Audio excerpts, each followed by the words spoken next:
Hi there, poetry family. Tonight I want to read to you from Rimbaud's works, Season in Hell and The Drunken Boat. So Rimbaud is a very special poet to me. I got introduced to him as a teenager, and Rimbaud lived from 1854 to 1891, and he was a child prodigy and wrote most of his, in fact, all of his poetry when he was a teenager. And he gave up writing poetry at the age of 19, and as far as we know, never wrote poetry again. So this was really amazing stuff that he wrote when he was a teenager, and he impressed the heck out of some poets that were a lot older with him, had a torrid love affair with a poet named Verlaine, who was married at the time, and it became quite the scandal. Verlaine tried to shoot Rimbaud and was arrested. It was a big scandal. There's been many films made on the life of Rimbaud, and you can find that elsewhere. We'll focus on his poetry here. So first, I want to read the introduction to A Season in Hell, and the print is very, very small on this book, so I will need my glasses. And let's go to the introduction from A Season in Hell. And this is a translation from the French by Louis Veresi. Once, if I remember well, my life was a feast, while all hearts opened and all wines flowed. One evening I seated beauty on my knees, and I found her bitter, and I cursed her. I armed myself against justice. I fled, O witches, O misery, O hate, to you has my treasure been entrusted. I contrived to purge my mind of all human hope, on all joy to strangle it. I pounced with the stealth of a wild beast. I called to the executioners that I might gnaw their rifle butts while dying. I called to the plagues to smother me in blood, in sand. Misfortune was my god. I laid myself down in the mud. I dried myself in the air of crime. I played sly tricks on madness. And spying brought me the idiot's frightful laughter. Now, only recently, being on the point of giving my last squawk, I thought of looking for the key to the ancient feast where I might find my appetite again. Charity is that key. The inspiration proves that I have dreamed. You will always be a hyena, etc. Process the devil who crowned me with such pleasant poppies. Attain death with all your appetites, your selfishness, and all the capital sins. Ah, I'm fed up, but dear Satan, a less fiery eye I beg you, and while awaiting a few small infamies in arrears. You who love the absent of the instructive or descriptive faculty in a writer, for you let me tear out these few hideous pages from my notebook of one of the damned. So, pretty good introduction, I thought. Yeah. Now I'm going to read a section from A Season in Hell called Delirium 2, Alchemy of the Word. Now for me, the story of one of my follies. For a long time I boasted of possessing every possible landscape and held in derision the celebrities of modern painting and poetry. I loved maudlin pictures, the painted panels over doors, stage sets, the backdrops of mountebanks, old ensigns, popular prints, antiquated literature, church Latin, erotic books innocent of all spelling, the novels of our grandfathers, fairy tales, children's storybooks, old operas, inane refrains, and artless rhythms. I dreamed crusades, unrecorded voyages of discovery, untroubled republics, religious wars stifled, revolutions of customs, the displacement of races and continents. I believed in all marvels. I invented the color of vowels, A, black, E, white, I, red, O, blue, U, green. I regulated the form and the movement of every consonant, and with instinctive rhythms, I prided myself on inventing a poetic language accessible someday to all the senses. I reserved all rights of translation. At first, it was an experiment. I wrote silences. I wrote the night. I recorded the inexpressible. I fixed frenzies in their flight. Far from birds and flocks and village girls, what did I drink as I knelt in the heather? A tender hazel copse around me in the warm green mist of the afternoon. What could I drink in that young oise? Voiceless the trees, flowerless the grass, sky overcast.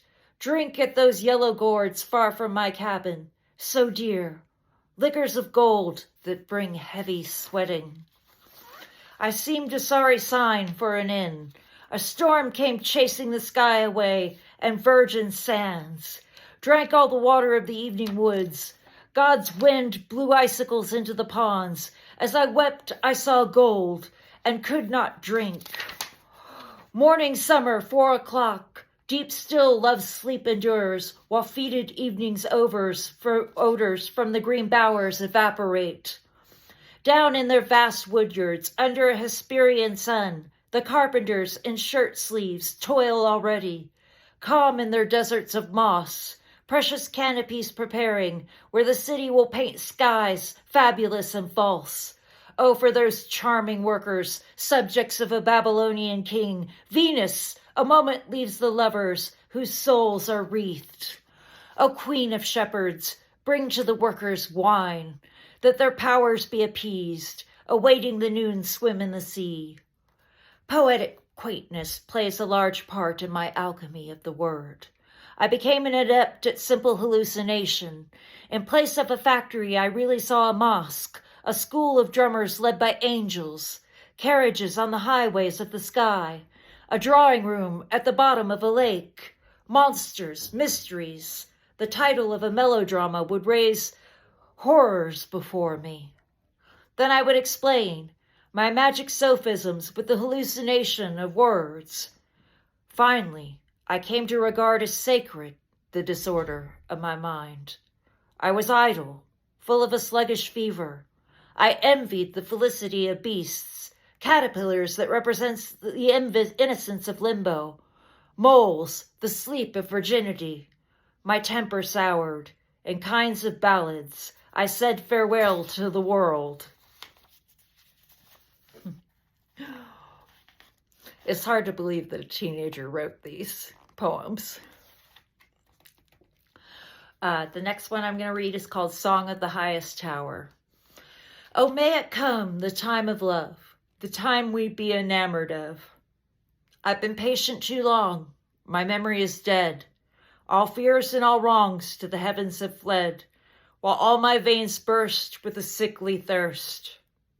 Oh, may it come, the time of love, the time we'd be enamored of. Like the meadow that is dreaming, forgetful of cares, flourishing and flowering with incense and tares. While fierce buzzings rise of filthy flies, oh, may it come, the time of love, the time we'd be enamored of. Now, if you've been hanging in there with me all this time, we're going to read Rimbaud's longest poem. It's 25 stanzas, so we're only here with the real poetry lovers now. We're going to read The Drunken Boat. Okay, here we go. Drunken Boat by Arthur Rimbaud. As I came down the impassable rivers, I felt no more the bargeman's guiding hands. Targets for yelling redskins, they were nailed, naked to painted poles.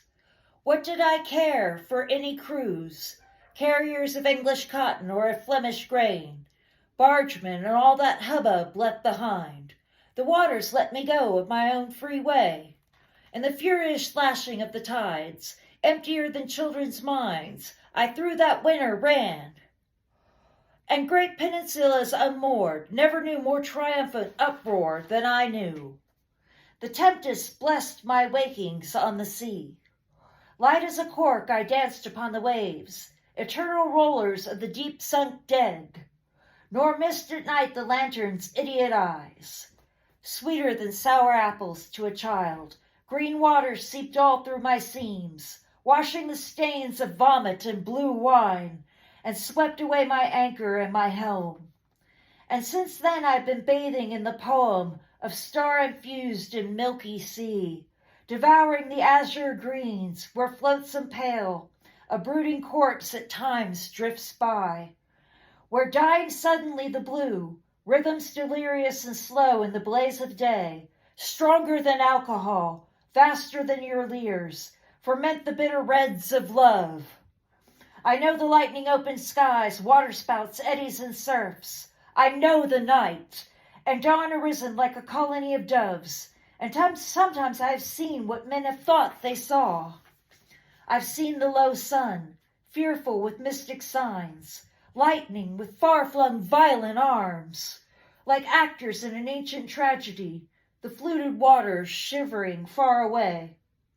I've dreamed green nights of dazzling snows, slow kisses on the eyelids of the sea, the terrible flow of unforgettable saps and singing phosphors waking yellow and blue. Months through I've followed the assaulting tides, like maddening cattle leaping up the reefs, nor even thought the Mary's luminous feet could curb the muzzle of the panting deep. I've touched, fantastic Floridas, mingling the eyes of panthers human-skinned with flowers, and rainbows stretched like endless rains to glaucous flocks beneath the sea. I've seen fermenting marshes like enormous nets, where in the reeds a whole leviathan decays, crashing of waters in the midst of calms, horizons toward far chasms cataracting, glaciers and silver suns, fiery skies and pearly seas, hideous wrecks at the bottoms of brown gulfs where giant serpents, vermin-ridden, drop with black perfumes from the twisted trees. I would show children these Dorados, and golden singing fishes in blue seas. Foam flowers have blessed my aimless wanderings. Ineffable winds have given me wings. Tired of poles and zones, sometimes the martyred sea, rolling me gently on her sobbing breast, lifted her shadowed flowers with yellowed cups towards me, and I stayed there like a woman on her knees. Island I sailed, and on my gunwales tossed quarrels and droppings of the pale-eyed birds, while floating slowly past my fragile bands, backward the drowned went dreaming by. But I, lost boat in the cove's trailing tresses, tossed by the tempest into birdless space, whose water-drunken carcass never would have salvaged old monitor or galleon of the Hanseatic League, who, ridden by violent mists, steaming and free, pierced the sky reddening like a wall, covered with lichens of the sun and azure's phlegm, preserves that all good poets love, who, spotted with electric crescents ran, mad plank with escort of black hippocamps, while August with their hammer blows tore down the sea-blue, spiral-flaming skies, who trembling felt behemoth's rut and maelstroms groaning 50 leagues away, eternal scudder through the quiescent blue. I long for Europe's parapets. I've seen sidereal archipelagos, islands whose delirious skies open for wanderers. Is it in such bottomless nights you sleep, exiled, O countless golden birds, O forced to come? True, I have wept too much. Dawns are heartbreaking, cruel all moons and bitter all suns, drunk with love's acrid torpors. Oh, let my keel burst. Let me go to the sea. If I desire any European water, it is the black pond, and cold, where toward perfumed evening a sad child on his knees sets sail, a boat as frail as a May butterfly.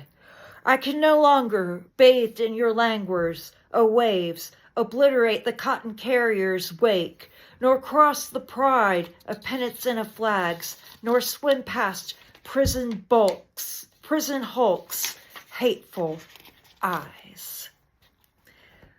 Okay, that's Arthur Rimbaud for you. Thank you for being here with me, beautiful humans. Have a good evening.